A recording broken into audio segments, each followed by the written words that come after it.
Imagine walking into a courtroom, not with humility or remorse, but with arrogance blazing like a spotlight. That's exactly what happened one quiet morning in Providence. A woman entered Judge Caprio's courtroom not as a defendant seeking fairness, but as someone convinced she was above it. Her heels struck the floor like a declaration of superiority, her expression carved with disdain. To her, the room wasn't a court of law. It was an inconvenience, a stage on which she intended to perform. As the clerk began to read her citations, she smirked, waving a dismissive hand as if justice were a minor distraction. Then, before the judge could even speak, she did the unthinkable. Her words sliced through the air like glass. "This whole thing is a joke. You're all wasting my time." The gallery froze. Even the hum of the ceiling fan seemed to falter. Eyes turned toward Judge Caprio, waiting for a reaction. Would he raise his voice? Would he send her out? But instead, the judge did what few expected. He remained perfectly still, his calm presence more powerful than any shout. That stillness carried weight, the kind that makes even arrogance tremble. No one in that room yet knew that what began as a petty traffic hearing was about to unfold into one of the most unforgettable lessons in humility ever witnessed in that courtroom. Before we dive into what happened next, and the unforgettable way Judge Caprio turned defiance into justice, don't forget to subscribe to Real Judge Stories for more true tales of law, humanity, and unexpected redemption. And tell us in the comments, what would you have done if someone spoke like that to a judge? The tension in the room thickened the moment she sat down. Her posture said everything. Shoulders squared, chin lifted, eyes scanning the courtroom with the cool detachment of someone convinced she already owned it. Even before her case began, people in the gallery exchanged uneasy glances. There was something about her confidence that felt less like strength and more like challenge. Her name was Lydia Shaw, a woman in her 40s with immaculate style and an attitude that could cut through steel. She wore a tailored suit, the kind that whispers wealth without saying a word, and a diamond bracelet that caught the light with every movement of her hand. To anyone watching, she seemed perfectly composed. But beneath that poise lingered something colder, a certainty that rules were made for everyone but her. Judge Caprio, known for his patience and empathy, adjusted his glasses and looked down at the file before him. The courtroom was his domain, but he carried that authority with gentleness. It was what made people respect him, not fear him. Every person who entered his court, from nervous teenagers to struggling parents, received the same courtesy, a chance to be heard. "Ms. Shaw," he began evenly, "you've been cited for running a red light and parking in front of a fire hydrant. How do you plead?" Her lips curved into a smirk. "Busy people make quick decisions, Judge. I didn't have time to play by every little rule." A ripple of murmurs ran through the gallery. A young man in the back row whispered, "Did she just say that to him?" Caprio's expression didn't change. He had seen countless defendants try to justify their mistakes, but arrogance of this magnitude was rare. "Ms. Shaw," he replied calmly, "these aren't small matters. Parking at a hydrant can block emergency response. Running a red light endangers lives." Her laughter broke the air like static. "Lives? Oh, come on. I've built businesses, employed people, paid taxes. I'm not one of those lawbreakers you see on TV. This city needs people like me." The courtroom stirred. What was once a simple traffic case was already turning into something far more heated. The bailiff, standing by the wall, folded his arms and watched closely. Caprio leaned back slightly, his hands resting on the bench. "So, you believe the law applies differently depending on one's success?" "I believe," she said, eyes flashing, "that some of us have earned flexibility." "I'm not here to be lectured. Let's just settle the fine and move on." There it was, the attitude of entitlement so strong it seemed to fill the room. Yet the judge's calm didn't falter. His silence, steady and deliberate, seemed to draw the arrogance right out of her words, exposing the hollowness underneath. He finally spoke. "In this courtroom, Ms. Shaw, money, influence or status do not determine justice. Character does." The room fell quiet. Even Lydia's smirk wavered for a moment, replaced by the faintest flicker of discomfort. But it was fleeting. She straightened, brushing an invisible speck from her sleeve, pretending his words hadn't touched her at all. In the back row, an elderly woman whispered to her husband, "He's giving her a chance to stop. She just doesn't see it yet." And that, perhaps, was the heart of what was about to unfold. This wasn't just a case of tickets or fines. It was a collision between two forces, arrogance dressed as confidence and wisdom disguised as patience. Lydia Shaw believed she was walking into an ordinary courtroom. What she didn't realize was that she had just stepped into a mirror, one that would soon reflect everything she tried so hard to hide. The courtroom felt smaller now, as if the air itself was leaning in, waiting for the next spark. Lydia sat back in her chair, crossing one leg over the other, her heel swinging impatiently. The faint click of it against the floor echoed through the room. Judge Caprio turned another page in the file. "You've had similar violations before," he said mildly. "Speeding in a school zone, parking in restricted areas. Do you recall those incidents?" Lydia exhaled sharply. "Do I recall them? Judge, do you have any idea how many meetings I run every week? I don't have time to remember where I parked 2 months ago. I handle real responsibilities." A few quiet gasps traveled through the gallery. Someone whispered, "She's not helping herself." Caprio's eyes met hers, calm and unblinking. "Every one of those responsibilities, as you call them, exists because others follow the rules that keep this city running. You're not exempt." That was the moment her patience fractured. She leaned forward, resting her elbows on the table, her tone dripping with sarcasm. "You know, Judge, maybe you're used to people sitting here crying about their mistakes, but that's not me. I'm successful. I make things happen. Maybe the city should thank me instead of wasting my time." The words hit the air like cold steel. The gallery buzzed. Even the bailiff shifted his weight, bracing for what might come next. Caprio didn't flinch. "You believe gratitude replaces accountability?" "I believe," she shot back, "that people like me keep this place alive. You—" She gestured dismissively toward the bench. "Sit there collecting paychecks from people like me. So yes, I think I deserve some flexibility." A low murmur rippled through the spectators. One man muttered, "That's too far." Another shook his head. The judge took a slow breath, his voice level but firmer now. "Ms. Shaw, you're close to contempt. I suggest you think carefully before continuing." "Contempt?" She laughed. "You think I'm afraid of that word? I could hire lawyers to bury this entire case before lunch. Let's be honest, Judge. You can't touch people like me." The room went utterly still. Even her own attorney lowered his gaze. Caprio's tone dropped lower, steadier. "You might be surprised who can be touched by truth, Ms. Shaw." Her smirk faltered just enough for the cameras in the back of the room to catch it. Then she straightened and reached into her designer handbag. Pulling out her phone, she held it high, the camera already recording. "Let's make this interesting," she said, voice dripping with mock sweetness. "My followers love watching outdated systems squirm." The bailiff stepped forward immediately. "Ma'am, no recordings in court," she waved him off. "Relax, it's just social media. People deserve transparency, right?" The judge's expression hardened for the first time. "Put the phone down." When she didn't, his next words were sharp enough to slice the tension in half. "Bailiff!" The phone was swiftly removed from her grasp. She scoffed, glaring at the officer as though he'd stolen a crown from her head. "This is ridiculous," she hissed. "I'll have your job for that." Caprio folded his hands on the bench. "You've made it clear that you value appearance over integrity. But in this court, appearances have no power." "Spare me the sermon," she snapped. "You judges love pretending you're moral heroes, but we both know money decides everything in the end." "No," Caprio said quietly. "Money only reveals who we are when we think it can protect us." The words landed like a quiet thunderclap. For the first time, Lydia's eyes wavered, though only for a heartbeat. She looked around and found no sympathetic faces, only disapproval, even pity. Still, she refused to yield. "Keep talking, Judge. You'll look great online when people see how you treat taxpayers." Caprio leaned forward slightly. "This courtroom is not entertainment, but since you've chosen to perform, understand this. Every act of defiance builds its own ending." A hush spread through the gallery. The atmosphere was thick with anticipation, as if everyone sensed that something deeper was about to unfold, something that would shift the entire balance of the room. Lydia crossed her arms, her voice rising once more. "Do your worst," she said coldly. "I've already won." But what she couldn't see, what no arrogance ever sees, is that the moment she said those words, she had already lost. For a long moment, the courtroom was still. Lydia's words lingered in the air, their arrogance echoing like a dare no one had taken yet. Judge Caprio studied her silently, the kind of silence that makes even the boldest person uneasy. Then, with deliberate calm, he closed the folder in front of him.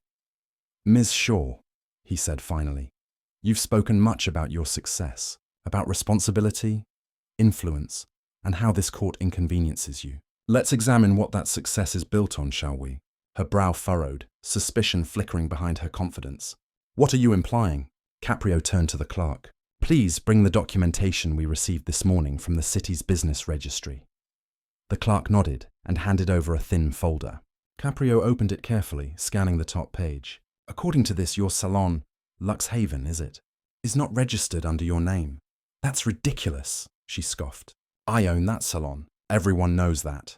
Legally, Caprio continued evenly, the establishment is owned by a Ms. Margaret Shaw, your mother.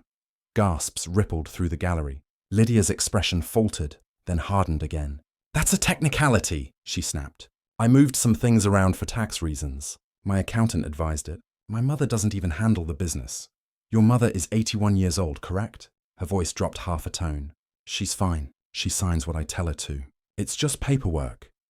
Caprio's expression didn't change, but his eyes deepened, carrying both disappointment and gravity. So the person you claim to protect, the woman who raised you, is in truth bearing the legal weight of your debts. That's not what this is about, Lydia protested.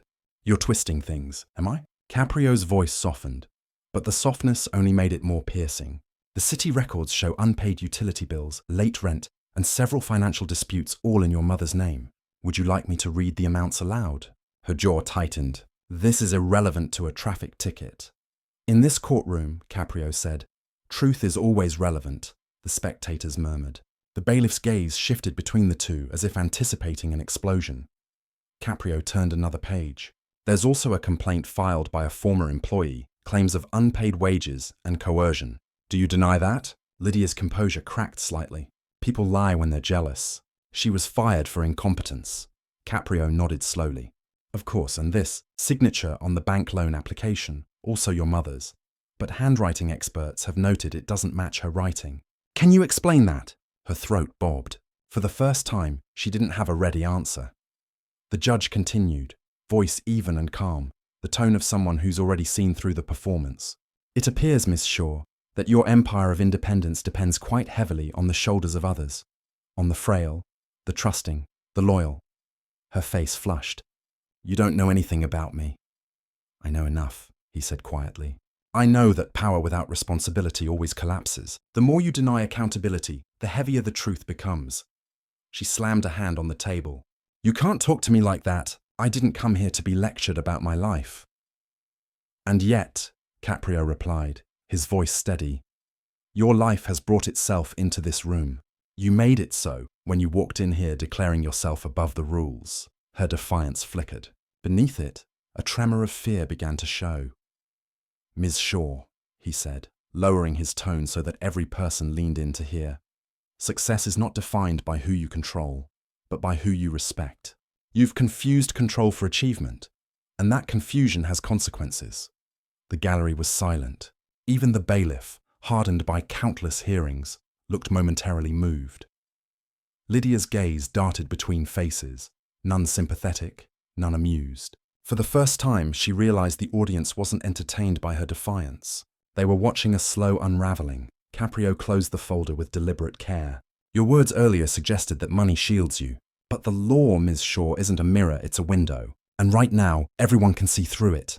Her voice, once sharp and confident, came out quieter, almost strained. You think you figured me out. You don't know what it takes to survive in my world. The judge leaned forward slightly. No, Ms. Shaw. What I see is someone who's forgotten how to live in this one. A collective stillness filled the courtroom. No whispers. No movement. Just the sound of consequence settling into place. And in that stillness, for the very first time, Lydia Shaw stopped talking. The silence after Judge Caprio's last sentence hung like a verdict all its own. Lydia sat frozen, her knuckles white against the polished table. The woman who once commanded every room now looked smaller, framed by the gravity she'd spent years pretending didn't exist. Caprio leaned back, his expression unreadable. Ms. Shaw, he said softly, do you understand what integrity means? She didn't answer. Her mouth opened, but no sound came out. It means, he continued, doing right when no one is watching. But in your case, the whole city has been watching, and what they see is not success, it's collapse. The gallery stayed utterly still. Even the usual shuffle of papers from the clerks ceased. Caprio turned to the bailiff. "Please hand me the transcript of her prior statements." The pages slid across the bench. He read aloud, "I buy the right to do what I want." "Those are your words, yes?" Lydia flinched. "You're taking that out of context." "No," he replied. "Context is what gives words their meaning. You said them because you believed them. But belief doesn't rewrite the law, and it doesn't buy conscience." She pushed back her chair suddenly. "This is a witch hunt! You're humiliating me in front of everyone." Caprio's tone never rose. Humiliation is the offspring of truth. It only appears when denial meets daylight. Murmurs rolled through the gallery. The young man who'd spoken earlier whispered, "He's not angry. He's teaching her." Caprio looked directly at Lydia. "You've spent your life treating compassion as weakness. Tell me, when was the last time you apologized for anything?" Her jaw tightened. "Apologies don't build empires." "No," he said, "but they prevent the ones you build from crumbling." For a moment, the judge's voice softened. "I once heard a lawyer say arrogance is armor, but armor rusts when never removed. Every time you wore yours, you kept the world and truth out. Now it's caving in from within." She blinked rapidly, defiance fighting with something rawer, something dangerously close to regret. "You think one speech changes who I am?" He shook his head. "No, Miss Shaw, change doesn't begin with speeches. It begins with silence, the kind that follows when excuses finally run out." The tension cracked. Lydia's voice, now trembling, filled the space. "You don't know how hard I've worked. Everything I have I earned." Caprio met her plea with calm empathy. "And yet, everything you claim to own was borrowed. From your mother's name, your workers' trust, the public's patience. Hard work without humility builds castles of sand." A woman in the gallery dabbed her eyes. The bailiff's usual stoic posture softened slightly. Caprio continued, each word slow, deliberate. "You came here to prove you were untouchable, but justice isn't something you can touch or buy. It's something you feel when you've done right by others. Today you feel its weight because you haven't." Lydia's breathing quickened. She looked down at her manicured hands as if seeing them for the first time. Steady, flawless, and empty. The judge's next words landed with measured precision. "I'm ordering an immediate review of every financial document tied to your mother's name. This court will protect those who cannot protect themselves." "That includes her." Lydia's head snapped up. "You can't do that." "Yes, I can, and I will. Because the law's first duty is not punishment, it's protection." The gallery erupted in a quiet wave of emotion. Relief, approval, even admiration. Caprio raised a hand and the room fell silent again. "Miss Shaw," he said, voice lowering to something almost gentle, "you've confused privilege with power. True power is restraint. True wealth is integrity. And the moment you insulted this court, you revealed you had neither." Tears welled at the corners of her eyes, but she blinked them away quickly, refusing to give the room the satisfaction. "You think I'm a monster?" she whispered. "No," Caprio replied. "I think you're human. And that's what makes your choices matter. You have the chance, right now, to decide who you'll be when you leave this room." The woman, who had once strutted in with unshakable confidence, now sat motionless, eyes unfocused, breathing shallow. Around her, the spectators felt something shift, not gloating, but a collective exhale. Caprio reached for his gavel, but paused, looking directly at her one last time. "There's an old saying, pride builds walls, humility builds bridges. Today you stand on the edge of both. The choice is yours." The gavel struck once, sharp, final, echoing off the marble walls like thunder contained in a single beat. Lydia closed her eyes, the echo wrapping around her like a truth she could no longer escape. When the sound of the gavel faded, the courtroom remained still. The energy that had once crackled with defiance now lay hushed, replaced by the quiet gravity of realization. Lydia Shaw didn't move. For a moment she seemed carved from stone. Her power, her voice, her certainty all gone, scattered like dust across the polished floor. Judge Caprio set his papers aside and stood, his movements measured. There was no triumph in his eyes, only a kind of weary compassion. "This court," he said softly, "is not meant to destroy lives. It exists to remind us that no one stands above the truth. It's there to lift those who've fallen and humble those who've forgotten to see the ground beneath their feet." He turned slightly toward the gallery. Every person here has witnessed something today. Not the fall of a woman, but the rise of accountability. That's what justice really is. Not revenge, not humiliation, just balance restored. People in the gallery nodded. Some even applauded quietly before the bailiff called for order. The applause wasn't for punishment. It was for the principle that dignity could still exist in a world full of pride. Lydia finally spoke, her voice barely a whisper. "What happens now?" Caprio looked at her kindly. "Now, Ms. Shaw, life gives you the rarest opportunity, reflection. You can rebuild, but only on honesty. The same rules you mocked are the ones that will protect you, if you let them." Her eyes lowered, and though she said nothing more, the slightest tremor in her shoulders told everyone the message had landed where no fine or sentence could ever reach. As the courtroom slowly emptied, a soft light filtered through the tall windows. The spectators filed out quietly, their faces thoughtful. They hadn't just witnessed a verdict. They had witnessed a lesson about what power truly means and how fragile it becomes when separated from conscience. Judge Caprio gathered his files and walked toward his chambers, his expression calm once more. To him, it was another case concluded, but to those who had seen it, it was unforgettable. A reminder that humility doesn't weaken justice, it completes it. And as the screen fades to black, the narrator's voice returns. In every courtroom, there's more than law at work. There's humanity. And sometimes, one person's arrogance becomes another's awakening. Before the final credits roll, the voice adds warmly, "If you believe justice still has a human heart, don't forget to subscribe to Real Judge Stories and tell us in the comments what lesson you took from this case."